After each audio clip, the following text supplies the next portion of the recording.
Olá, eu sou o pastor Alex. Eu sou a Fabiana. E nós somos o casal que apaixonados por Jesus, apaixonados pela palavra, e nós juntos vamos pregar a palavra.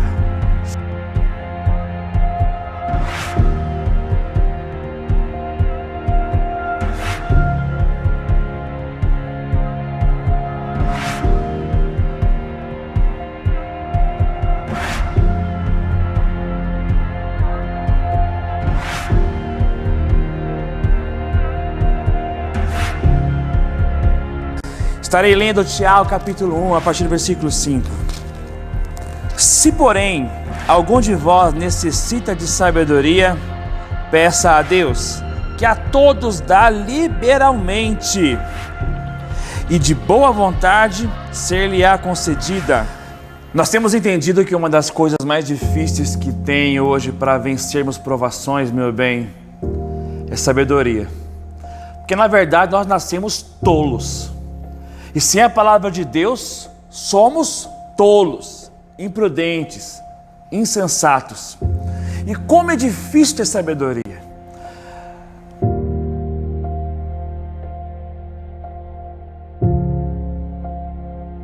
Sabedoria é você olhar a vida com os olhos de Deus. Sabedoria é você pegar a lente de Deus e você começar a enxergar. Você deve estar percebendo alguns livros aqui. Livros não dão sabedoria. Livros dão conhecimento. Quando nós estamos sendo provados, nós precisamos de sabedoria, meu bem. Sabe por quê? Porque quando nós temos sabedoria, nós não perdemos as oportunidades, nós não desperdiçamos as oportunidades de alcançar maturidade em Deus. Somente a sabedoria de Deus vai nos ajudar a entender melhor as provas que no final dela desembocará para a glória de Deus. Porque o homem e uma mulher, quando não é sábio, ele não resiste à prova.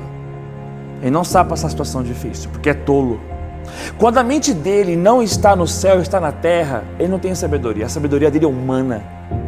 A sabedoria dele é terrena. E nós nunca precisamos tanto de ter sabedoria em dias tão difíceis. Que às vezes a pessoa, quando ela tem sabedoria, ela não é aquela pessoa que vai ficar diante de uma situação que ela sabe que é muito difícil para ela e ela vai saber lidar. Tem momentos que a pessoa sabe, ela sabe se retirar. Ela sabe sair do conflito, ela sabe sair de onde ela sabe que ela pode pecar. Porque todos nós somos sujeitos, mas com a sabedoria nós podemos saber a situação quando é para nós ficarmos e sairmos de uma situação. Muito bom.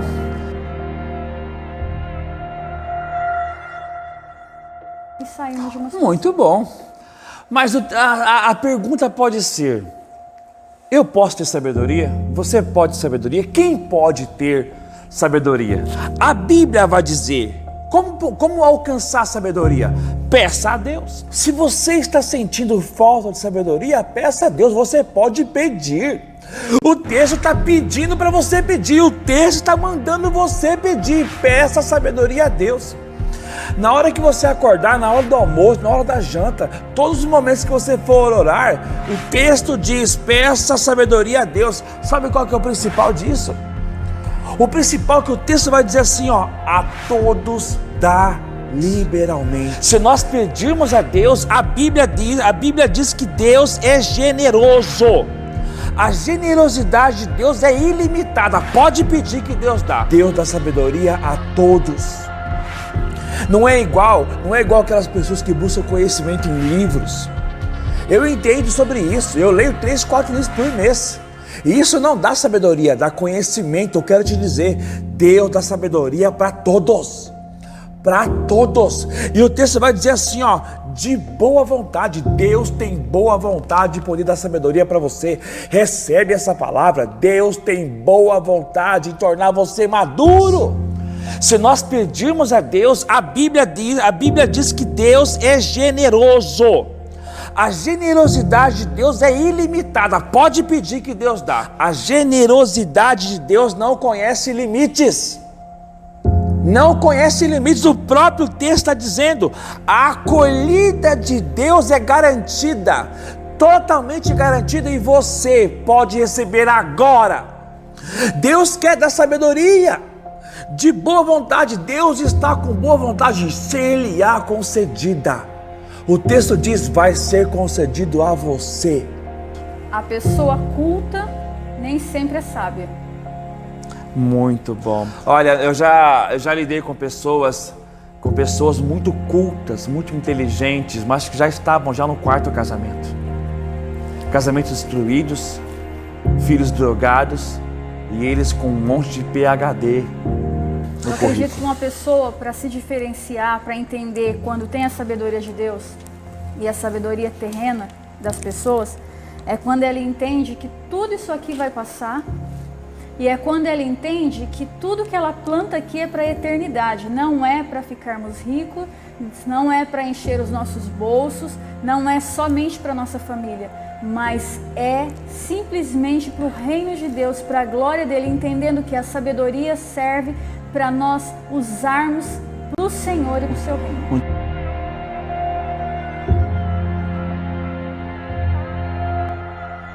Muito bom. Então, em primeiro lugar, nós aprendemos que se alguém necessita de sabedoria, peça a Deus, que Deus dá para todos sabedoria, porque Com Deus... alegria. E com alegria. Porque Deus é generoso. Se Deus é generoso, Ele de boa vontade, Ele pode conceder sabedoria para nós, Ele vai dizer qual que é o jeito, qual que é o modo que se pede. Segundo versículo 6, vai dizer assim, peça porém com fé, sem duvidar, pois aquele que duvida é semelhante à onda do mar, levada e agitada pelo vento. Tiago compara o homem que ora a Deus com dúvida. Uma das coisas mais poderosas que o texto pode afirmar é que não basta você pedir. Você deve pedir crendo, acreditando, confiando. O texto vai dizer, peça porém com fé. É com fé. Quando você conversa com Deus, quando você pede algo para Deus, você deve acreditar que Ele é poderoso para te conceder tal coisa. Ele é poderoso, peça com fé, porque qual que é o contrário disso? O texto vai dizer assim, ó, peça porém com fé, sem duvidar. Ele vai dizer assim, ó, para você pedir a Deus sabedoria, você tem que acreditar que Deus é poderoso para te dar. Por isso o texto vai dizer, peça com fé. Peça com fé. Não é aquela coisa assim de pensamento positivo, sabe? Aquelas coisas que eu fazia quando era criança, assim, umas figuinhas assim, da vida só. Peça com fé. Peça com fé. O que é fé? Fé é a certeza das coisas que se esperam. É a prova das coisas que não se veem. A Bíblia fala em Romanos 10:17. Romanos 10:17 diz, a fé vem pela pregação. E a pregação da palavra de Deus. A fé só pode vir com a pregação da palavra de Cristo. Cristo! Se você não ouvir a palavra, se você não receber a verdadeira palavra de Cristo, você não terá a fé sobrenatural que Deus quer oferecer. Portanto, o que o texto vai dizer, peça porém com fé, sem duvidar. Ou seja, se nós queremos sabedoria, meu bem, nós temos que crer que o Pai vai dar e nós não devemos duvidar. Não podemos duvidar, nós podemos acreditar. Acreditar. A expressão duvidar significa duas mentes. É muito difícil, gente que duvida, gente que faz orações a Deus, mas duvida que Ele pode fazer. Aí ele vai fazer uma comparação, porque é uma pessoa dividida entre duas mentes. É uma pessoa dividida entre a fé e a dúvida. No momento ele acredita, no momento ele duvida. E olha a comparação que ele vai fazer segundo o texto. Ele vai dizer, peça a Deus sem duvidar, pois aquele que duvida é semelhante à onda do mar levada e agitada pelo vento. Agora o autor ele vai comparar que quem duvida, ele compara, lembra que nós vamos na praia e nós gostamos de ver as ondas indo na praia e voltando para o oceano. Ele é como as ondas do mar, que em um momento apressa-se em direção à praia da fé e esperança, e no momento seguinte volta-se para o oceano da descrença. É como uma pessoa que oscila entre a fé e incredulidade, ânimo e desânimo, otimismo e pessimismo. Ora está no alto, ora está no vale. Um dia está fervoroso, e outro dia está abatido. Geralmente essas pessoas, eles têm mente dividida. Um momento eles estão crendo, outros momentos não estão crendo mais. Em um momento estão animados e outros não estão mais. É isso que a dúvida gera em nós. E isso é Satanás que faz com as pessoas. O inimigo tem plantado semente da dúvida. Porque o que não provém de fé é pecado, diz a Escritura. E de repente a água está chegando na praia da esperança, na praia da fé, mas ela volta para o oceano da dúvida. Sabe quantas pessoas, né, depois dessa pandemia, elas se sentem desse jeito? É aquelas que ficaram afastadas há muitos dias da igreja e não sentem falta de voltar. Verdade. Porque se a fé vem do ouvir e ouvir a palavra de Deus, não é só a internet. Nós temos que estar cultuando na casa de Deus. Não tem como ter sabedoria se a pessoa não sente falta nem de estar na casa de Deus, de buscar a Deus. Como? Sabedoria vem dele. Então tem que ter uma comunhão com ele, tem que buscar. Então a Bíblia fala que tem que pedir com fé, mas a fé ela vem do ouvir. Então se você não está na casa de Deus, não está ouvindo, não está ansiando em voltar para a casa de Deus, como ter sabedoria? Muito bom.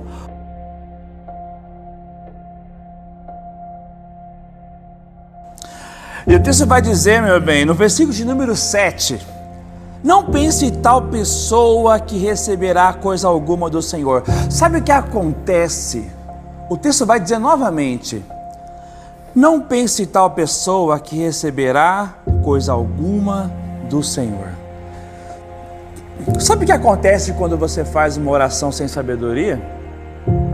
Deus não ouve. Olha que forte, bem. Deus não ouve a oração de um tolo. Qual que é o problema de tudo isso? O problema de tudo isso, quando o texto diz, não pense tal pessoa que receberá alguma coisa do Senhor. Deus não ouve a oração de quem não pede sabedoria. Deus não ouve absolutamente.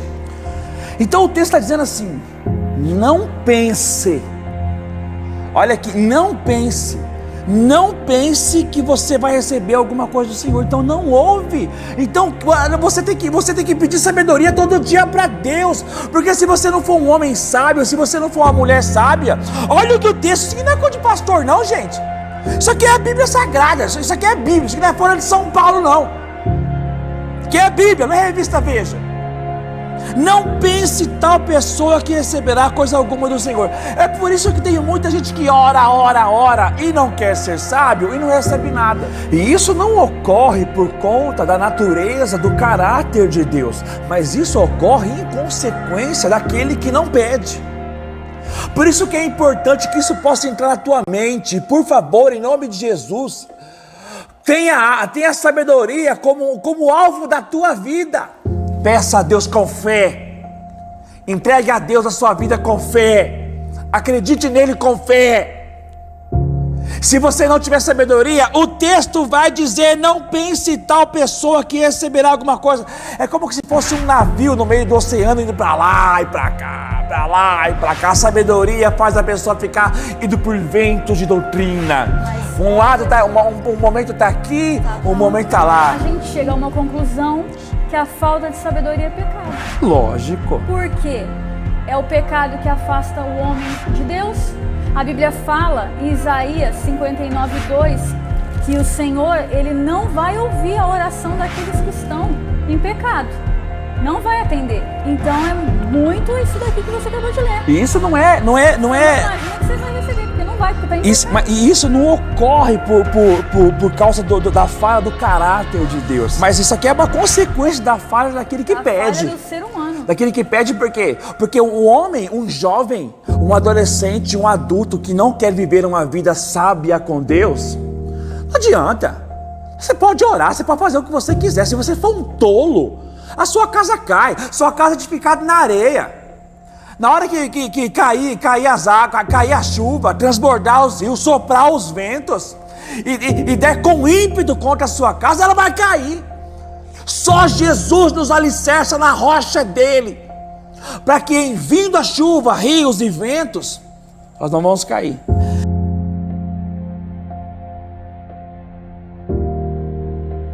Não pense tal coisa que receberá alguma coisa do Senhor. Olha o que ele vai dizer aqui, ó, versículo de número 8. Pois tem mente dividida, ânimo dobre. Pois tem mente dividida e é inconstante em tudo que faz. Aqui ele vai dizer que essa pessoa, ela tem duas almas. Ânimo dobre é duas mentes. Duas mentes. Uma hora ele está pensando de um jeito. Uma hora ele quer Jesus. Uma hora que ele quer a igreja. Uma hora ele escuta as pessoas Depois não quer. falarem. Uma hora ele quer o céu, depois ele quer a terra. Depois ele escuta as pessoas falarem. Uma hora ele até serve a agora. Deus, depois ele serve a ele mesmo. Uma hora ele agrada aos pais, depois ele desagrada aos pais. Uma hora ele é um bom funcionário, depois não é. Uma hora ele é um bom cristão, depois não é. Por quê? Porque ele é o que duvida. Ele tem ânimo dobre. Por isso que as pessoas não chegam à maturidade, porque tem ânimo dobre. Ânimo dobre é duas mentes. Duas mentes. Um lado carnal, o outro lado espiritual. E o texto vai dizer que essa pessoa ela é inconstante em seus caminhos. Totalmente inconstante. Ele não consegue terminar em Deus o que ele começou em Deus também. Porque a mente dele é dúbia. A mente dele o engana, o coração dele o engana. Porque tem ânimo dobre, mente dividida. Não aceite isso, por favor. Não aceite isso na sua vida. Você é de Deus. Você é de Deus. É como se fosse carne e espírito. É dois caminhos. É servir a dois senhores. E é inconstante, significa assim, a pessoa ela vem fervorosa na igreja, ou então busca Deus, escuta agora uma palavra dessa e fala assim, não, eu vou agora, amanhã agir diferente. E aí, quando é amanhã, acontece alguma coisa, esquece tudo que ouviu. É inconstante, não tem uma constância, não segue em frente. Ele com o que para no aprendeu. meio do caminho. Todo inconstante desiste no meio do caminho. Todo inconstante não chega até o final, ele para antes. Por isso que ele fala aqui, ó, ele é inconstante, aqui é forte, meu bem. Tudo que ele faz. É impressionante, tudo que ele começa a fazer em Deus, ele para. Deixa eu só fazer uma observação, Claro. velho. Olha só, nós estamos há um ano já, vai completar um ano de pandemia. A pessoa sábia, ela aproveitou esse tempo para fazer algo para Deus em casa. Quantos livros da Bíblia você leu? O quanto você conseguiu extrair de Deus para buscar sabedoria? É fácil saber se você buscou ou não sabedoria. Quantos dias você tem orado, não somente pela sua família, e orado com fé, mas buscado na palavra? O que você fez durante esse um ano na sua casa? Porque foi difícil? Foi um ano difícil. Mas às vezes a gente tem que saber extrair desses momentos as oportunidades para glorificar Deus de alguma forma. A nossa conclusão ela é muito clara, de acordo com a palavra. O que a palavra falou para nós hoje. Se alguém necessita de sabedoria, peça a Deus. Não tem como ter sem comunhão. Você viu que Deus bom? Sem comunhão com Deus não Mas você tem viu que como. Deus bom? Só pedir que eu vou dar. Você está se sentindo mal? Não está se sentindo bem? Você está sentindo que você tem falhado em muito tempo? Olha, a única forma e a única maneira de você alcançar sabedoria proveniente da fé, em nada duvidando, aceite o Senhor Jesus Cristo como o Senhor da tua vida. Faça como milhões de pessoas, abra teu coraçãozinho para Deus. Receba o Filho dele como Senhor e Salvador de sua vida. Talvez você é uma pessoa que desviou do caminho e você precisa voltar agora, porque é tolice ficar longe da casa de Deus. Nesse tempo de pandemia, quantas pessoas, milhares de pessoas abandonaram a casa de Deus. Eu quero rogar a Deus por você agora, por você que está vendo esse vídeo. Eu não sei que dia que você está vendo, qual que é o horário, mas o que eu sei é, você deve se render a Jesus, pedir perdão pelos seus pecados, voltar para a sua igreja e ser uma pessoa sábia. Porque se você for uma pessoa sábia, você vai sair ganhando muito com isso, porque você será orientado nas suas decisões, nos seus pensamentos, nos seus sentimentos, na sua forma de falar, na sua forma de agir e na sua forma de reagir também. É isso que eu desejo para o seu coração. Você, minha senhora, uma mulher sábia, meu senhor, um homem sábio, que Deus te conceda sabedoria. Só que o texto vai dizer, peça porém com fé, em nada duvidando. Porque o inimigo quer deixar as pessoas sendo levadas por vento de doutrina, levado para um lado e para o outro. Seja você a pessoa sábia a se entregar a Jesus como Senhor e Salvador. Deus te abençoe, em nome de Jesus. Amém. Te amo. Você não vai colocar isso não, né? Eu vou colocar. Que eu te amo? Mas é um ato de sabedoria falar que eu te amo. Eu te amo. Você vai colocar? Eu vou colocar. Você pode falar que me ama também, porque vai aparecer. Eu também te amo. Tamo junto, bem. Que honra para mim estar aqui com você. Eu fico muito feliz de estar com você também. Graça e paz.